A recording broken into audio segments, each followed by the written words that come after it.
Hello दोस्तों, मैं हूं तुम्हारा mentor friend Manish Purohit. I am a former scientist और आज इस वीडियो में मैं बहुत सारे बच्चों की क्वेरी को रिजॉल्व करने आया हूं। सवाल है कि CUET का जो फॉर्म है वो भरें कैसे, how to fill the form for CUET 2022। So दोस्तों, आज इस वीडियो में I will be filling a dummy form तुम सबके सामने और तुमको बताऊंगा step by step how we can proceed, कैसे आगे बढ़ेंगे, क्या क्या चीज़ों का ध्यान रखना है। तो लेट्स स्टार्ट दोस्तों। तो सबसे पहले तो CUET-samarth.ac.in पे गए। थोड़ा मैंने जूम किया हुआ है जिससे कि रीडेबिलिटी बनी रहे, ठीक है। यहाँ पे इस पोर्टल पे जब समर्थ पोर्टल पे जाएंगे तो नीचे नीचे यहाँ पे आता है कैंडिडेट एक्टिविटी। तो either you can go for new registration या लॉगिन। न्यू रजिस्ट्रेशन मतलब अगर पहली बार एप्लीकेशन फॉर्म को एक्सेस कर रहे हो तो न्यू रजिस्ट्रेशन होगा, नहीं तो लॉगिन करोगे अगर तुम्हारे पास ऑलरेडी तुमने आईडी पासवर्ड जनरेट कर लिया है तो। So let's go for new registration. New registration के लिए यहाँ पे कुछ इंस्ट्रक्शंस दिए हुए हैं, सारी चीज़ें यहाँ पे लिखी हुई हैं कि candidates must read carefully the instructions, जो कि इन्फॉर्मेशन बुलेटिन में है, सारी डिटेल दी हुई है, सब कुछ बताया हुआ है। पहले रजिस्ट्रेशन फॉर्म है, फिर एप्लीकेशन फॉर्म है, सबको फिल करना है। यहाँ पे बताया है कि जो फोटो है उसकी साइज़ कितनी होनी चाहिए, सिग्नेचर की साइज़ कितनी होनी चाहिए, सब कुछ यहाँ पे डिटेल दी हुई है, ठीक है। स्कैंड कॉपी तुमको तैयार रखनी है अपनी, photograph, signature, class 10 equivalent certificate की, कैटेगरी सर्टिफिकेट की, सब कुछ तैयार रखना है तुमको। सारी चीज़ें यहाँ पे हैं। स्टेप 3 है फ़ी पेमेंट का। फ़ी पेमेंट की भी डिटेल दी हुई है कि अगर तुम 4 सब्जेक्ट चूज़ कर रहे हो CUET के लिए, एग्ज़ाम के लिए, तो तुमको स्लॉट 1 के लिए ऑप्ट करना पड़ेगा, उसकी ये फ़ी है। अगर तुम 5 सब्जेक्ट के लिए ऑप्ट कर रहे हो तो उसकी ये फ़ी है, जो कि स्लॉट 2 रहेगा 3 बजे से 6:45 का, ये उसकी फ़ी रहेगी।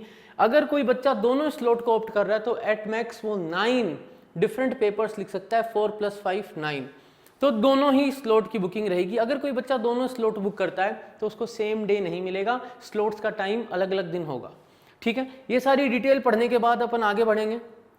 तो बाकी चीज़ें बता रखी है कि भाई NTA does not edit modify information, जो आप दोगे वही रहेगा। Candidate are advise to visit NTA website, check email regularly, update वगैरह के लिए, ठीक है। पासवर्ड के बारे में बात करिए कि पासवर्ड कैसा होना चाहिए, upper case, lower case, numeric value ऐसा होना चाहिए, स्पेशल कैरेक्टर होना चाहिए, सारी चीज़ दी हुई है। अब देखो लास्ट में क्लिक हेयर टू प्रोसीड अगर मेरे को करना है तो उससे पहले मुझे इस चेक बॉक्स को टिक करना होगा। ये चेक बॉक्स कह रहा है कि मैंने इन्फॉर्मेशन बुलेटिन को पूरा पढ़ लिया है और अब मैं जा रहा हूँ रजिस्ट्रेशन के लिए। अब जब मैं रजिस्ट्रेशन के लिए पहुंच रहा हूं यहाँ पे, तो जो सबसे पहली चीज़ है, रजिस्ट्रेशन फॉर्म दिख रहा है अपने को, वहाँ पे सबसे पहले जो है वह है कैंडिडेट की डिटेल्स, ठीक है। तो अपन पहले देख लें इस पेज पे क्या क्या है, फिर अपन क्विकली फिल करेंगे सारी details and then will move to the next page. तो कैंडिडेट का name, father's name, mother's name है, डेट ऑफ बर्थ है, नेशनैलिटी, आइडेंटिटी, प्रेजेंट एड्रेस क्या होगा, ठीक है, परमानेंट एड्रेस क्या होगा, बाद में पासवर्ड आपको सेट करना है और बाद में आपको सिक्योरिटी पिन एंटर करनी है, ये जो यहाँ पे दिया हुआ है, and enter the security pin and then you have to click on the submit. So let's do it quickly. तो ये मैं फिल कर देता हूँ, इसको मैं थोड़ा सा फास्ट फॉरवर्ड कर दूंगा क्योंकि डिटेल्स तो तुम भी भर सकते हो। तो ये मैं फिल कर देता हूँ।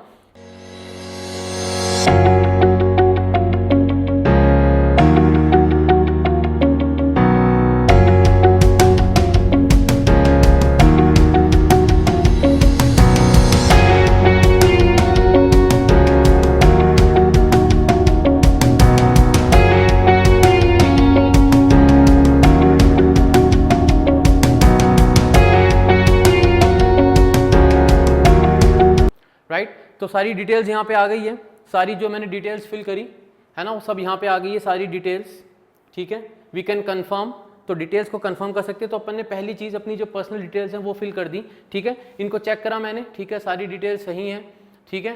तो वेरीफाई द पर्टिकुलर्स, मेरा नाम, फादर का name, email address, present address सब दिया है, डेट ऑफ बर्थ दिया है, मदर्स नेम फिल किया, मोबाइल नंबर, परमानेंट एड्रेस सब फिल करा है, डिक्लेयर करा, यस आई हियरबाय डिक्लेयर की सारी इन्फॉर्मेशन सही है। Now submit and send OTP to mobile. तो अब मैं यहाँ पे इसको please verify you if you want to proceed, click else, तो ओके, ठीक है। तो अब मैंने verification code has been sent, तो मेरे को वेरिफिकेशन कोड यहाँ भेजा गया है। तो वेरिफिकेशन कोड जो आया है वो यहाँ एंटर करना होगा, है ना। तो लेट मी चेक क्या वेरिफिकेशन कोड आया है, 1 मिनट।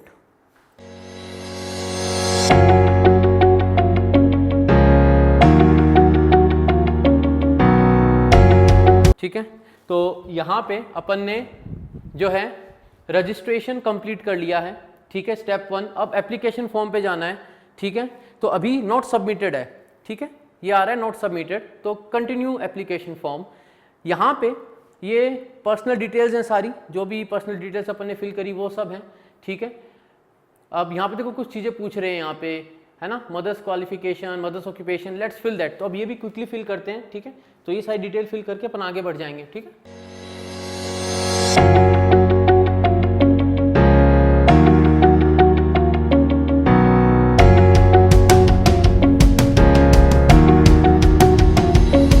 सेव कर दिया है, अब अपन आगे बढ़ेंगे। तो पर्सनल डिटेल्स भर दी है। Next is you can see here, जो नेक्स्ट आएगा वो आएगा एजुकेशनल डिटेल्स। अब एजुकेशनल डिटेल्स भरनी अपने को, ठीक है।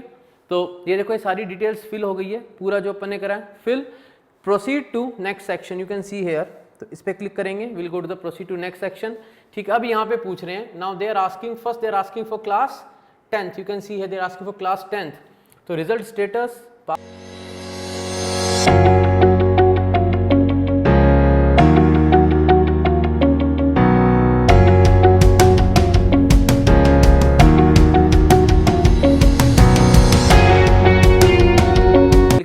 सेव, ठीक है। तो ये एजुकेशनल डिटेल्स आ गई है। अब यूनिवर्सिटी एंड प्रोग्राम सिलेक्शन, ये पार्ट सबसे इंपॉर्टेंट है। यूनिवर्सिटी एंड प्रोग्राम सिलेक्शन वाला पार्ट जो है वो सबसे इंपॉर्टेंट है, ठीक है। तो ये देखो यहाँ पे सारी डिटेल्स आ गई है। इसमें अगर कोई गड़बड़ हुई है तुम चेक कर सकते हो, एंड चेक करके तुम इसको जो है मतलब या तो तुम अपडेट करोगे इसको, नहीं तो बैक जाके तुम इसको एडिट कर सकते हो, ठीक है। लेकिन मैं प्रोसीड कर रहा हूँ नेक्स्ट सेक्शन पे, ठीक है। अब यहाँ पे ये चीजें जो मेन इंपॉर्टेंट है, जो तुमको ध्यान रखनी है, ये कह रहा है you need to apply in at least one university, at least one, यानी तुम एक से ज्यादा में अप्लाई कर सकते हो, अभी एक में अप्लाई कम से कम करना है। कैसे करोगे? अब यहाँ पे मैंने देखा कुछ बच्चों ने जो फॉर्म भरा उनसे गड़बड़ हुई है। देखो मैं इस पर टैप मारूंगा, ये सारी यूनिवर्सिटीज आ रही है। तो let's go for Banaras Hindu university and select program. मैं प्रोग्राम सेलेक्ट करता हूँ एंड मैं बोलता हूँ मेरे को चाहिए यहाँ पे अगर मुझे मिले BSc, यहाँ पे ले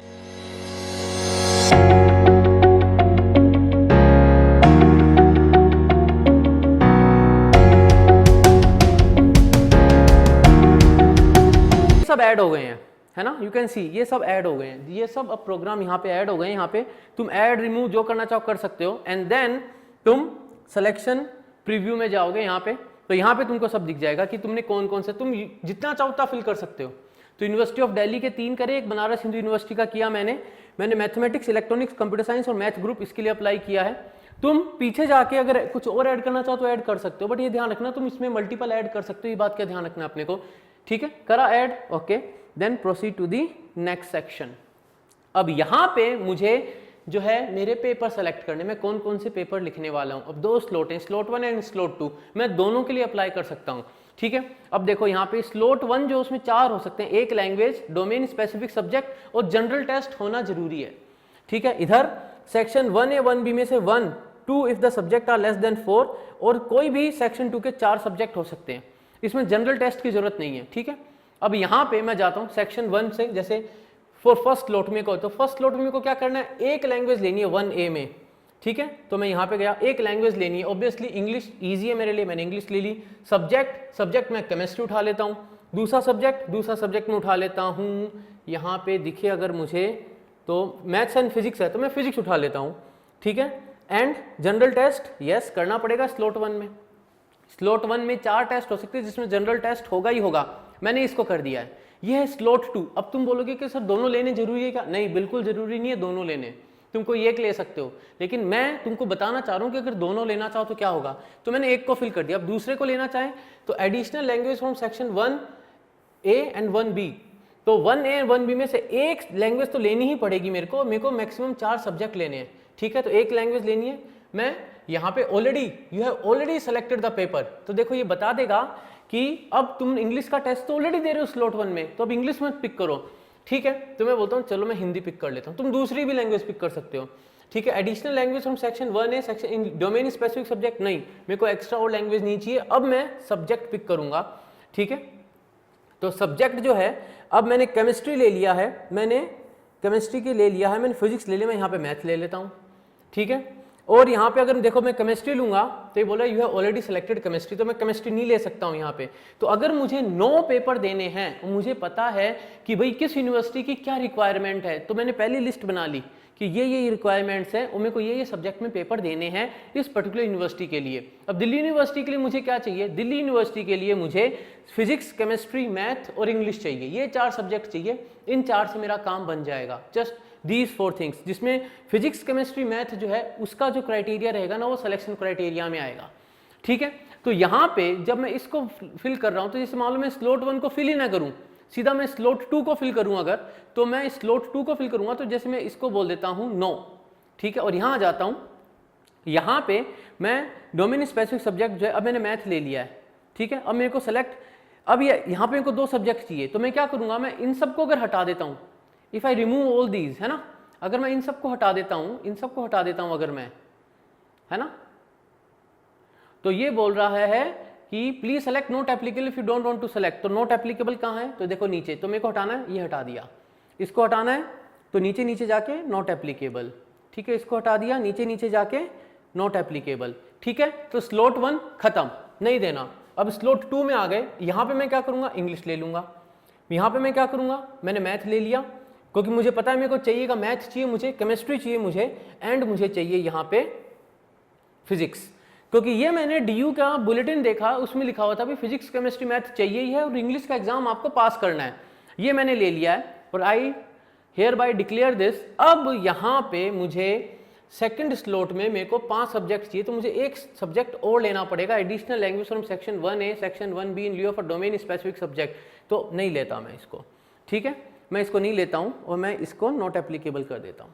ठीक है, ये मैंने करा and I will save it.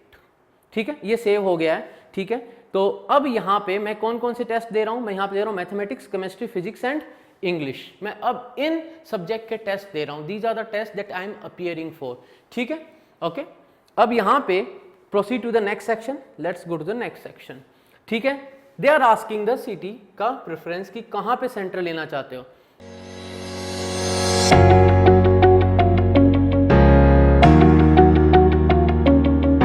ठीक है, यहां पे you have to upload the file, है ना, तुमको अपनी फोटो, अपनी सिग्नेचर, अपना 10th का इक्विवेलेंट सर्टिफिकेट जो है PDF फॉर्मेट में अपलोड करना है, देखो यहाँ पे। ठीक है, तो once you will do that, ठीक है, JPG और JPEG और JPG में करना है। यहाँ पे साइज दिया हुआ है 10 KB से 200 KB, 4 KB से 30 KB। ठीक है, और जो PDF है वो 50 KB से 300 KB की लिमिट में है। Once you will do that, एक बार जब तुम ये अपलोड कर दोगे यहाँ पे, और जब तुम इसको प्रोसीड टू प्रीव्यू सेक्शन करोगे तो तुमको पूरी सारी डिटेल्स दिख जाएंगी, इसकी पूरी डिटेल्स जो भी तुमने भरी ना, सब डिटेल दिख जाएंगी। तो वहां पे तुम्हारा जो रजिस्ट्रेशन का प्रोसेस है वो कंप्लीट हो जाएगा। अब इसके अंदर 2 चीजें जो बच्चों को सबसे ज्यादा डाउट आ रही थी कि सब्जेक्ट कैसे पिक करने हैं, पहली चीज, और दूसरा यूनिवर्सिटीज के लिए कैसे अप्लाई करना है। तो वो जो स्टेप्स हैं वो अपन ने यहाँ पे किए थे। ठीक है, टेस्ट पेपर डिटेल ये है, यूनिवर्सिटी प्रोग्राम ये है, यहाँ पे अपन ने उनको चेक किया था। ठीक है, तो ये है जो अपना CUET का जो पूरा फॉर्म है उसको जो फिल करने का तरीका है। तो एक बार अपन देखें अपन ने क्या क्या डिटेल्स देखी यहाँ पे। सबसे पहले अपन ने देखा पर्सनल डिटेल्स सारी अपन ने भरी, देन एजुकेशनल डिटेल्स भरी, देन प्रोग्राम मेरे को क्या चाहिए, मैंने यहाँ पे 4 भरे, तुम ज्यादा भर सकते हो, कोई प्रॉब्लम नहीं है। You have a big list of choices जो तुम वहाँ पे अप्लाई कर सकते हो। फिर मैं कौन कौन सा पेपर देना चाह रहा हूँ मैंने उसकी भरी। तुम यहाँ पे एट द मैक्स 9 पेपर दे सकते हो, मैं सिर्फ 4 में अपीयर करना चाह रहा हूँ। ठीक है, क्योंकि DU को 4 ही चाहिए, मैंने मोस्टली DU को और बनारस हिंदू यूनिवर्सिटी को ही फोकस किया, लेकिन तुम ज्यादा भी अप्लाई कर सकते हो। ठीक है, देन 4 प्रायोरिटीज दे सकता हूं मैं सिटीज की, वो अपन ने यहाँ पे करा। Then you have to upload the details, जो मैंने अभी डिटेल्स अपलोड नहीं करी, यहाँ पे तुम डिटेल्स अपलोड कर सकते हो। अगर मैं बोलूँगा proceed to the next section तो यहाँ पे तुमसे डिटेल मांगेंगे तुम्हारे सारे फोटोग्राफ वगैरह की। ठीक है, सो ये था CUET 2022 का फॉर्म कैसे फिल करना है, उसमें क्या चीज़ों का ध्यान रखना है। तो यहाँ पे तुमसे सारी डिटेल्स मांगी जा रही हैं, आराम से इत्मीनान से फॉर्म फिल करो, सेव करो। जब तक तुम अपनी फीस सबमिट नहीं कर देते ऑनलाइन रजिस्ट्रेशन की, तब तक तुम्हारा जो फॉर्म है वो आगे नहीं जाएगा। तो अगर कोई गड़बड़ भी हो जाती है तो घबराने की जरूरत नहीं है दोस्तों।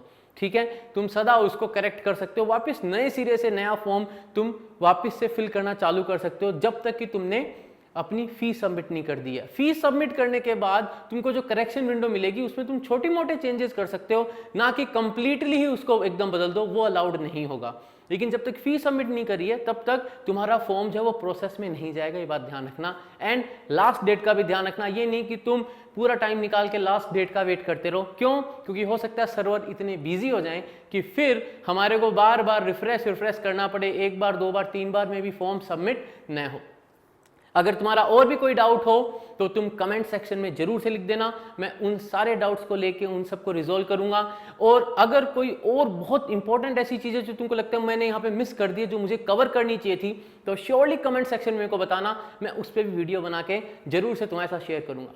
सो दोस्तों, अगर पसंद आया हो तो लाइक करो, शेयर करो, सब्सक्राइब करो, बेल आइकन दबा देना, ठीक है। अब जब मैं शेयर की बात कर रहा हूं तो इस वक्त बहुत सारे बच्चों को फॉर्म फिल करने में प्रॉब्लम आ रही है। तो अब क्योंकि तुम्हारे पास ये वीडियो आ गया जहां पे सारी डिटेल्स हैं, जो डेमो एक मैंने फॉर्म फिल किया है तुम्हारे सामने, तो तुमको आइडिया लग गया है कि कैसे कैसे फॉर्म फिल करने हैं, क्या क्या डिटेल्स फिल करनी है। तो अब तुमको भी अपने दोस्तों के सब बातें बतानी है जिससे कि कोई से भी फॉर्म फिल करने में गलती ना हो। ठीक है दोस्तों, तो मिलेंगे अगले वीडियो में, तब तक के लिए जय हिंद।